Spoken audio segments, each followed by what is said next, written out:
నంద్యాల జిల్లా ఆళ్లగడ్డ నియోజకవర్గం చాగల్మర్రి మండల పరిధిలోని జాతీయ రహదారి నగళ్లపాడు ఫ్లైఓవర్ బ్రిడ్జ్ దగ్గర నంద్యాల నుండి కడపకు వెళ్లే దారిలో ఉన్న ఫ్లైఓవర్ బ్రిడ్జ్ మధ్యలో కారు పడింది. ప్రమాద స్థలంలోనే కడప జిల్లా ప్రొద్దుటూరుకు చెందిన డ్రైవర్ గండికోట చక్రపాణి మృతి చెందారు.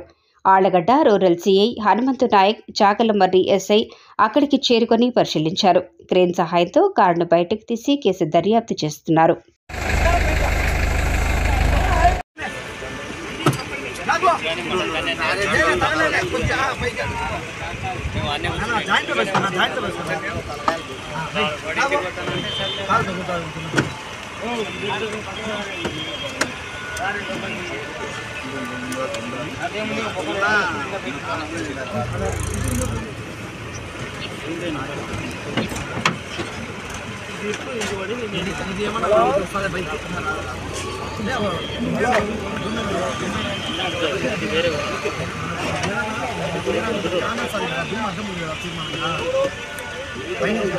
టైర్ వదిలేది ఏది వెళ్ళింది బండి, ఇది దాన్ని అంత కాదు.